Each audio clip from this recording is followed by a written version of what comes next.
Did you know that the same $5,000 sitting in your bank account could actually become the foundation of your financial freedom? A lot of people assume that just saving money is enough, but the truth is, without strategy, savings quietly lose value over time. The key is learning how to put that money to work in the right way, protecting yourself first and then multiplying your wealth. If you currently have around $5,000 saved, there are smart steps you can take right now to squeeze the maximum benefit from that cash. And that's exactly what we're going to break down. Imagine if every paycheck came with a step-by-step manual. Something like, want to spend it all fast? Go this way. Want to make it grow? Go that way. That would make things a lot easier, right? Especially today when simply leaving money untouched doesn't carry the same weight it once did decades ago. That's why, more than ever, you need to learn how to manage your finances strategically. The first step is understanding the true role of saved money. And here's the reality check. Savings alone won't make you rich. Many people were raised hearing that saving is the path to wealth. But inflation quietly erodes that value year after year. Still, that doesn't mean you should stop saving. It means you need to save with purpose. Your emergency fund isn't designed to make you wealthy. It's your shield. It's there to protect you when life throws something unexpected. The bare minimum is to have at least $2,000 set aside in a liquid account. That way, if your car breaks down, your fridge dies, or something at home needs urgent repair, you don't need to fall back on credit cards or high-interest loans. After that first layer of security, your next target should be building up a safety net of 3 to 12 months of living expenses. The size depends on your risk tolerance. If you're more comfortable with risk, 3 to 6 months might be enough. If you're cautious and prefer peace of mind, aim for the full year. For example, if your monthly costs are $3,000, then your emergency reserve should sit between $9,000 and $36,000. And remember, this money is for true emergencies only. No, a clearance sale on clothes doesn't count. Beyond your emergency fund, there are only 2 strong reasons to pile up more cash. 1, for a meaningful purchase, like a down payment on a house or upgrading your car. 2, to seize investment opportunities, such as buying stocks, rental property, or other assets you've researched. Otherwise, leaving money idle only hurts you because inflation chips away at its value daily. Here's a practical tip. Use digital banks or online savings accounts. Because they don't carry the cost of physical branches, they often offer higher returns. Small differences that compound into serious results over time. Now comes the second key step, paying off expensive debts. It sounds obvious, but you'd be surprised how many people stash away savings while still paying outrageous interest on credit cards or loans.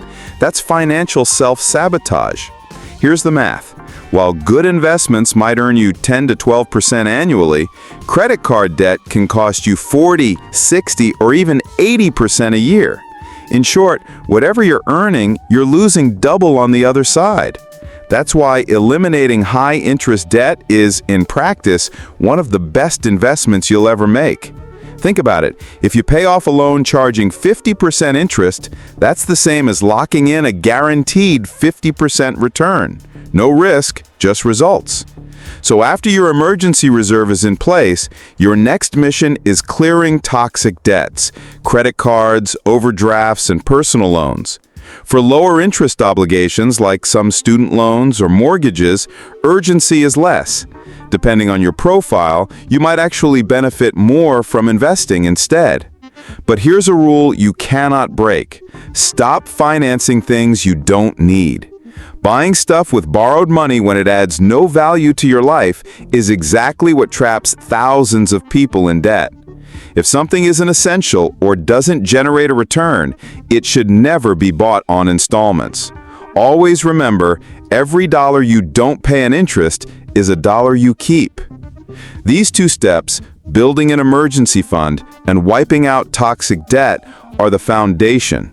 But if you're serious about growing that $5,000, you need to go further. Idle money never creates freedom. The goal isn't just security, it's financial independence, the ability to live on your own terms without relying solely on a paycheck. Let's do a simple calculation. If you leave $5,000 in a basic account tied to the market standard rate, in 1 year you'll have about $5,600. Nice, but not life-changing. Now imagine allocating that money into assets that beat inflation and actually grow your wealth. That's where things start to shift. This is where real investments step in. Stocks, ETFs, real estate funds, cryptocurrencies, or even tools and equipment that generate new streams of income. So after you're set with savings, debt-free, and investing, the fourth step is scaling your capacity. The $5,000 you have today is a strong start, but long-term wealth comes from building a cycle. Earn more, save more, invest more. That can come from side hustles, online businesses, teaching, offering services, or creating content, or by developing new skills that increase your value in the job market. The more value you create, the more you can charge. Even renegotiating your current salary is an option. But here's the golden rule. Every extra dollar you earn and don't need immediately should be reinvested. That's how compounding really starts to work. And finally, the fifth step, protect what you've built. Many people get ahead financially, only to lose it all to bad decisions. Don't fall for too good to be true schemes promising 10% a month without risk. Most of them are scams. Also, protect your health. Money without physical and mental well-being is worthless. And prepare for boredom. Real wealth building is slow. You'll watch your money grow little by little over years. The temptation to chase shortcuts will always be there. The winners are those who stay patient and consistent. So, if you've got $5,000 saved, that money could be your launch pad to something far bigger. Build your emergency fund. Eliminate toxic debt. Invest with strategy. Increase your income. Protect your progress. Follow these steps, and that $5,000 won't just be sitting in the bank. It'll be the start of your journey toward true financial freedom. Not because of the amount itself, but because of the mindset shift it represents. Thanks for watching, and I'll see you in the next video.